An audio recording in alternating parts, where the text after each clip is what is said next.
हर महादेव। साथियों मैं आचार्य श्री महेश भटनागर जी महाराज।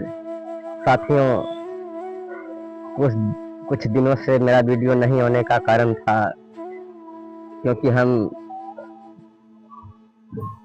देवघर यात्रा पर गए हुए थे, जो कि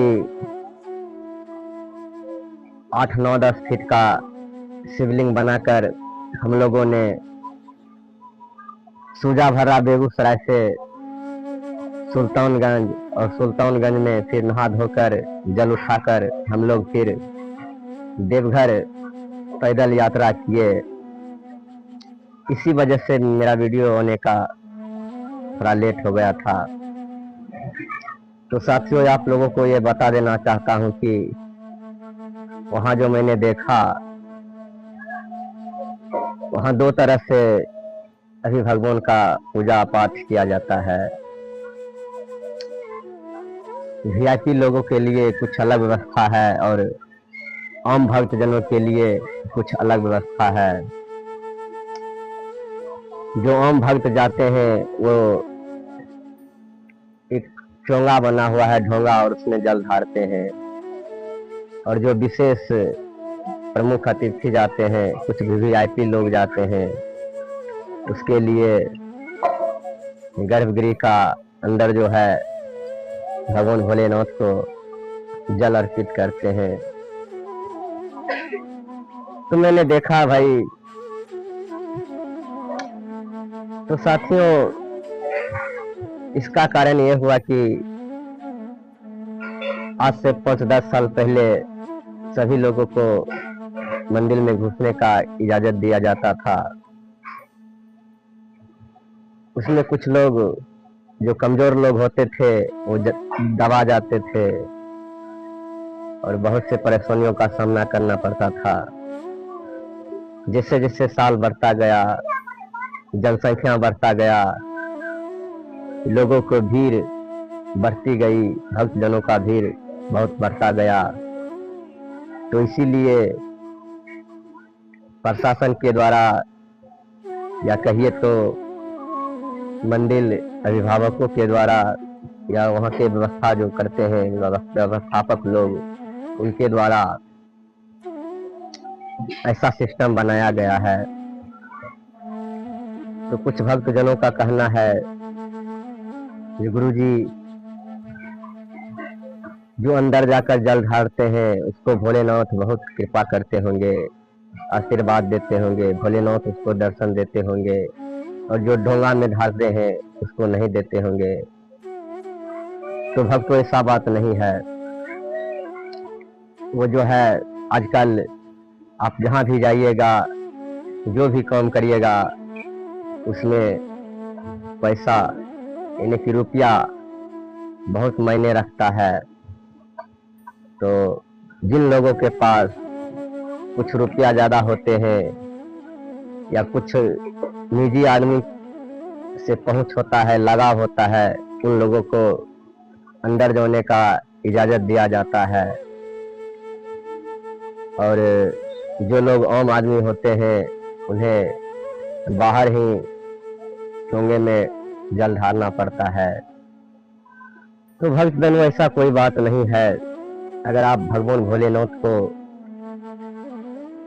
मन से याद करेंगे, मन से विश्वास करेंगे, मन से पूजा पाठ अर्चना करेंगे, तो आप चाहे चोंगा में जल ढारिए, या गांव के शिवाला पर ढारिए, या अपने घर में मूर्ति पर, फोटो पर, या कहीं भी, या मन में भी पूजा करने से आपको भोलेनाथ उतना ही प्रसन्न होंगे जितना उन लोगों को होता है।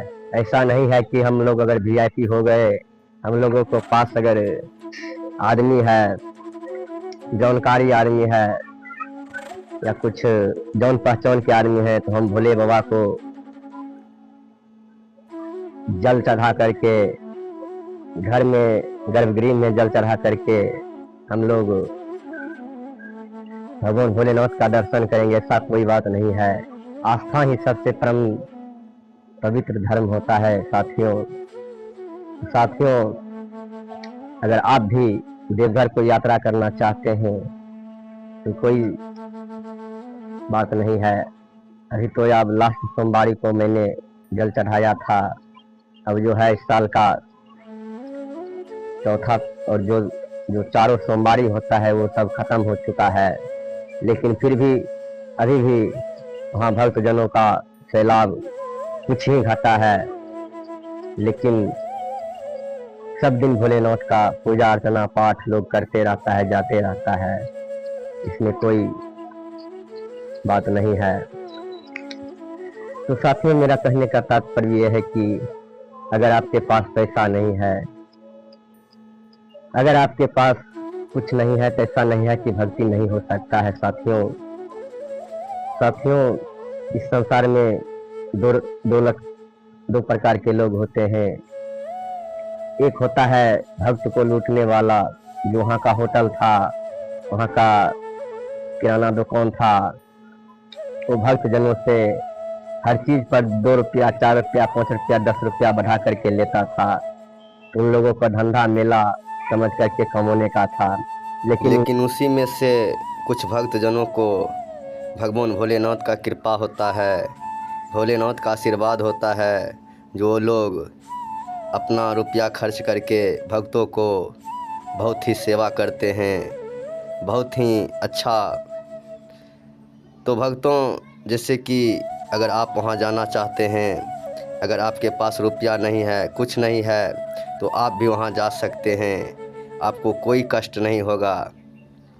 आप वहाँ जाइए, आपको वहाँ रास्ते में अनेक प्रकार का निःशुल्क सेवा शिविर मिलेगा, जिसमें आप अच्छा भोजन कर सकते हैं, खा सकते हैं, रात को सो सकते हैं। बहुत से व्यवस्था वहाँ पर लगा हुआ है। तो भक्तों, मेरा कहने का खास तात्पर्य यह है कि अगर आप बिना पैसा का भी आप यात्रा करना चाहते हैं, तो आप निश्चिंत कर सकते हैं। तो भक्तों, ऐसा नहीं है कि जिसके पास पैसा होगा उसी को भोलेनाथ दर्शन देंगे, कृपा करेंगे, ऐसा कोई बात नहीं है। अगर आपके पास रुपया नहीं है, तब पर भी आप भगवान भोलेनाथ को दर्शन पा सकते हैं।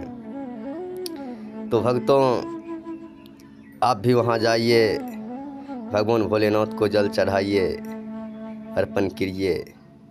तो मेरा कहने का खास तात्पर्य यही है दोस्तों। तो साथियों, अगर आप हमारे चैनल पर नए हैं तो इस चैनल को सब्सक्राइब कर ले, वीडियो को लाइक करें और शेयर करें, ताकि और भक्तजन ये सब जानकर समझकर अच्छा से चल सके। तब तक के लिए जय श्री राम।